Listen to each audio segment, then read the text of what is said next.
I think it was important to get to know her off the court because I do think that, connections, getting to know people really play a part in the success of teams. Lexie Hull was on the verge of being done in the WNBA, yes, you heard that right. Drafted 6th overall in 2022 by the Indiana Fever, she entered the league with high expectations. Fans and analysts alike anticipated she would come in and dominate the court, living up to her draft position.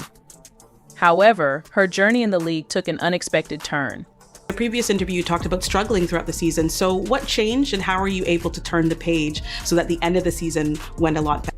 This was a player who helped lead Stanford to a national championship, so expectations for Lexie Hull were through the roof. But what happened when she hit the league? Absolutely nothing, at least not at first. For the first few games, she struggled to find her rhythm. Seriously, she couldn't catch a break. And to make matters worse, the Indiana Fever weren't exactly lighting it up either.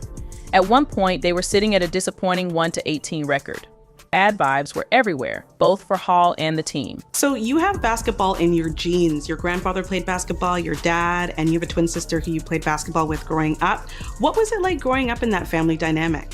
Well, we have a super competitive family, and having my dad play basketball collegiately, knew that basketball was going to be put in my hands at an early age, but my parents were, super excited about having us try every sport imaginable. So yeah, we grew up, my sister and I, playing a little bit of everything.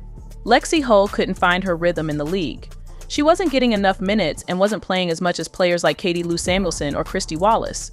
Naturally, fans began to wonder if she was just another overhyped draft pick. Being in the WNBA is tough, but being stuck on the bench while your team is sinking, that's a whole different level of agony. But don't worry, this story takes a turn. Enter Caitlin Clark, the hero who would change everything. She's been called the clutch player by WNBA fans, and she was drafted to the W in 2022 with the Indiana Fever in the first round as the 6th pick. I'm talking about professional basketball player Lexie Hull. Caitlin Clark blew it up in the best way possible. From the moment she walked in, you could literally feel the energy shift. The Fever transformed from a struggling mess to a team with real hope. And that hope, it wasn't just about Clark scoring points, though she's pretty phenomenal at that too. She brought a sense of purpose and direction. Suddenly, the Fever didn't just have a player, they had a leader, a bona fide superstar leader. I know it sounds like something out of a fairy tale, but trust me, this wasn't just luck. The Fever didn't magically turn things around overnight. They started trusting Clark, buying into her leadership, and that's when the magic truly began. And who got swept up in that tidal wave of awesomeness? You guessed it, Lexie Hull. She's been called the clutch player by WNBA fans, and she was drafted to the W in 2022 with the Indiana Fever in the first round as the 6th pick. I'm talking about professional basketball player Lexie Hull. She acknowledged the foundational role that Black athletes like Maya Moore played in shaping the WNBA, highlighting how their contributions were instrumental in getting the league to where it is today. Things stemming from Caitlin Clark's Time magazine interview. I could have never guessed that that interview would stir up so much controversy. And the world, well, they didn't quite know what to do with her. Some saw her words as a breath of fresh air, an athlete who wasn't afraid to tackle the tough issues head on. Others, however, weren't ready for this conversation and lashed out. The players of the WNBA can't fucking stand her. Why? Because she's white. It's abject, absolute racism. The WNBA is in full meltdown mode after Caitlin Clark dropped truth bombs that exposed everything wrong with the league. Caitlin, known for speaking only when it truly matters, let loose in her latest interview, pulling no punches about the ridiculous injustices she's faced.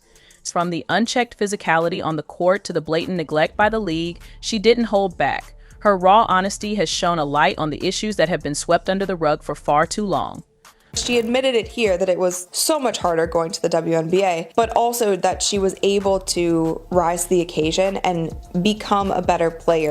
She didn't hold back, admitting that it was so much harder transitioning to the WNBA, but also that she was able to rise to the occasion and become a better player despite the brutality and chaos. Caitlin stayed strong, not for the WNBA, but for her fans who believe in her and the future of women's basketball. She's the reason people even bother tuning in, proving that women's basketball can be exciting, competitive, and worth every bit of attention. The players of the WNBA can't fucking stand her. Why? Because she's white. It's abject, absolute racism. It's total racism. And now the WNBA is scrambling because they can't handle her courage or honesty. Caitlin didn't just speak her truth, she lit the whole narrative on fire.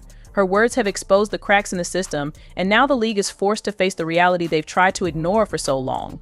Cheryl Swoops and others who were clearly distant and dismissive of her, no matter how much they try to deny it. There was resentment towards her, and here's why I said it was stupid. The WNBA just hit a new low, and honestly, I didn't think that was possible at this point. Caitlin Clark, a literal rookie phenom, record-smashing machine, and walking highlight reel, just exposed the league for what it truly is, a circus of incompetence masquerading as professional basketball. This woman rewrote history in her first year, and what does she get in return? A front row seat to the WNBA's masterclass in how to fumble greatness. She still fell victim to being in the middle of all of these controversies. So the fact that she saw some of that and she feels that way kind of sucks. Let's talk numbers, because Caitlin Clark isn't just good, she's legendary. 6 rookie records in points and assists? Check. 4 franchise records? Check. 19 assists in 1 game, shattering the league's previous record. Absolutely, and just casually crowned Time Magazine's Athlete of the Year for 2024. But sure, let's treat her like she's just another player in the lineup, because apparently that's how the WNBA rolls. Wilson, a 2-time league champion and now 3-time WNBA MVP, told the Associated Press she thought Clark's race was a huge contributor to her popularity. It doesn't matter what we all do as Black women, we're still going to be swept underneath the rug. That's why it boils my blood when people say it's not about race, because it is. In her jaw-dropping Time Magazine interview, Caitlin finally let loose about the nonsense she's been dealing with. Let me paint the picture for you: Olympic snubs, unchecked physical aggression on the court, and a league that seems to thrive on media chaos instead of actual basketball. It's like the WNBA is allergic to success.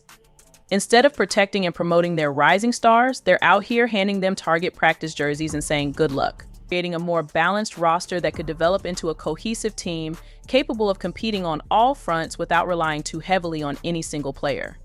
From the Atlanta Dream, the Golden State Valkyries select center Ileana Rupert. Another layer to this decision is the Valkyries' emphasis on defense and versatility. Players like Bentley, Alana Rurt, and Monique Billings offer flexibility in multiple positions, allowing the team to adapt to different matchups. Drafting Clark, while enticing, might have limited their ability to assemble a well-rounded roster. But let's not overlook the Fever's role in all of this. As part of the expansion draft rules, teams were allowed to protect certain players. Unsurprisingly, the Fever chose to protect Caitlin Clark, effectively taking her off the table for the Valkyries. However, this decision came at a cost, leaving players like Bentley unprotected. For the Fever, this was a calculated risk. They prioritized securing their star player, knowing that losing others could be a necessary sacrifice. While accepting the potential loss of valuable role players, the decision to protect Clark also reflects her importance to the Fever's future. She's not just a player, she's a franchise centerpiece. Losing her would have been catastrophic for their rebuilding efforts. Still, some fans argue that the Fever's decision to leave Bentley unprotected was a mistake. After all, she's a reliable contributor who brings experience and toughness to the court. For the Valkyries, the draft was an opportunity to make a statement not just to the league but to their future fans. By passing on high-profile players like Caitlin Clark, they signaled their intent to build a team based on depth, teamwork, and strategic planning. This approach may not generate immediate buzz, but it sets the foundation for sustainable success. Of course, not everyone agrees with this strategy. Some critics believe the Valkyries missed an opportunity to draft a generational talent.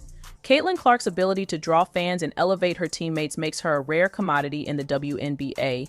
Passing on her might be seen as a gamble, especially for a new team looking to establish itself in a competitive league.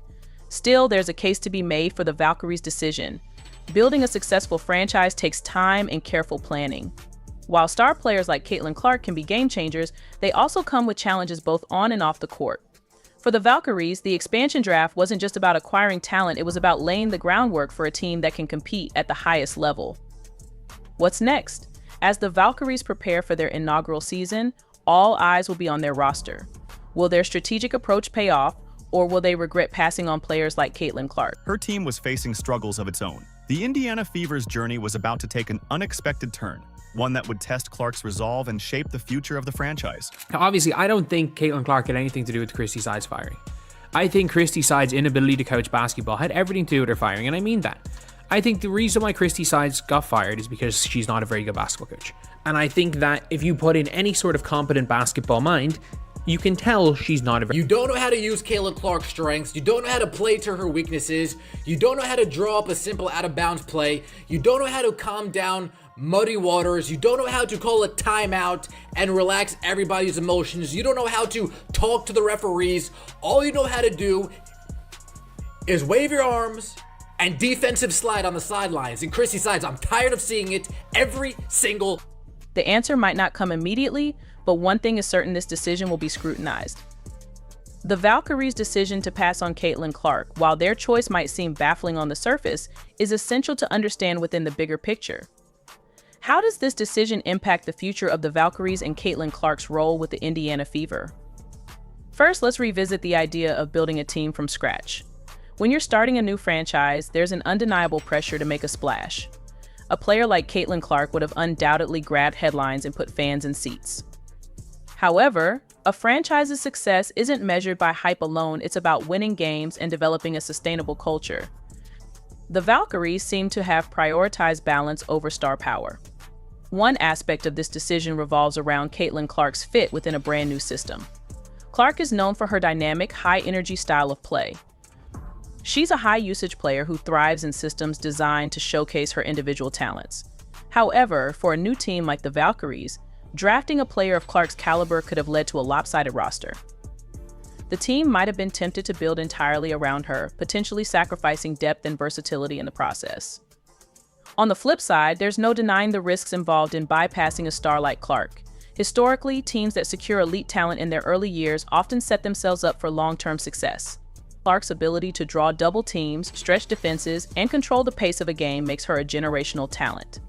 By passing on her, the Valkyries could be gambling on their ability to find comparable talent in the future, a risk that might not pay off. Was number one last night, but for her rookie season, she's only making $76,000. I say only, but that's just in comparison to other NBA players and WNBA players. What does that say about the pay gap?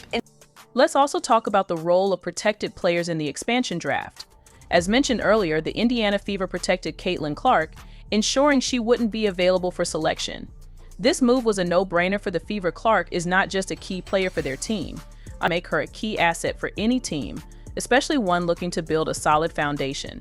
Tammy Bentley's experience and defensive prowess bring a stability that is often undervalued, particularly for a new franchise like the Valkyries. While her stats may not make headlines, her leadership on and off the court, particularly in high-pressure situations, could prove to be invaluable in helping the team develop its identity and culture. The Fever's decision to protect Caitlin Clark, while understandable from a franchise perspective, left them vulnerable in other areas, allowing the Valkyries to capitalize on this by selecting Bentley. It's a classic case of balancing risk and reward, where the Fever had to secure their star player while also potentially sacrificing depth. For the Valkyries, however, picking up a seasoned player like Bentley could help lay the groundwork for a more well-rounded, competitive team as they build towards future success, with the right supporting cast. While Caitlin Clark undoubtedly has the talent to elevate her teammates, the Fever's success will depend on how effectively they build around her. The pressure on Clark to carry the team could be overwhelming without complementary players who can contribute in key areas like defense, playmaking, and rebounding. For the Fever, maintaining balance will be crucial to their long-term success. As a transformative figure, Clark will likely draw attention, increase merchandise sales, and boost fan engagement, but if the Fever focus too much on making her the centerpiece, it could create issues with roster depth and team chemistry. The challenge will be finding a way to maximize her strengths while building a well-rounded team that can compete at a high level. On the other hand, the Valkyries' decision to focus on versatility and balance might not immediately capture the spotlight, but it could prove to be a more sustainable approach. Their long-term vision involves creating a cohesive and adaptable team, which could give them an advantage in the future. However, the absence of a marquee player like Clark may hinder their ability to gain the kind of attention and fan base needed to thrive in the competitive WNBA environment. The financial implications of building a team are significant, especially for a new franchise like the Valkyries. While the Fever might rely on the revenue generated by Clark's star power to offset some of the costs, the Valkyries' strategy of focusing on versatile role players could help them manage their salary cap more effectively in the long run. By not investing heavily in one high-profile player, the Valkyries can allocate their resources to building depth and strengthening various positions, which is critical for team sustainability. This financial approach also allows the Valkyries to be more flexible with their roster in the future. If they decide to bring in star players later on, they will have the financial flexibility to make those moves without compromising their overall team structure. By contrast, the Fever may face challenges down the line if they place too much emphasis on Clark's individual performance and star power, potentially limiting their ability to balance the roster with other key pieces. Ultimately, the Valkyries' decision to build a balanced team may take time to show results, but it could provide them with a solid foundation for the future. On the other hand, the Fever's reliance on Clark's star power might give them immediate visibility, but could pose risks if the team fails to complement her strengths with a well-rounded roster. Clark's pulling in more than some top NBA rookies. Now, word on the street is that Caitlin Clark basically made around $11 million for the year of 2024. Can you believe that the girl everyone thinks is getting shortchanged is actually out earning some of the guys? And team chemistry over individual stardom, the Valkyries are betting on long-term success rather than instant gratification. By focusing on building a well-rounded roster, they aim to create a cohesive unit that can adapt to various challenges and styles of play. This approach may not bring immediate fan excitement or the marketability boost that a player like Caitlin Clark could offer, but it sets a strong foundation for future growth. While Clark's marketability and ability to drive revenue are undeniable, the Valkyries' decision to avoid the financial strain of building around a single superstar could ultimately allow them to create a more sustainable team. Managing the contract of a star player like Clark, especially for a new team, could have been a financial burden, potentially limiting their ability to fill out the roster with the necessary depth. The team's emphasis on chemistry and culture is also an important factor. Building a team that works well together and buys into a collective vision can be just as important, if not more so, than having a single standout player. By focusing on versatility and creating a culture of teamwork, the Valkyries are laying the groundwork for a franchise that can grow organically and compete for years to come. This decision, though it might not yield instant results, reflects a thoughtful approach to team building that could pay off in the future. Different strategies for building a franchise in the WNBA, the Valkyries have chosen to prioritize defense, depth, and adaptability, constructing a team that can compete through balance and versatility. While this approach could lead to steady growth and long-term success, the absence of a marquee player like Caitlin Clark could present challenges, particularly in terms of attracting fans and building excitement around the franchise in its early years.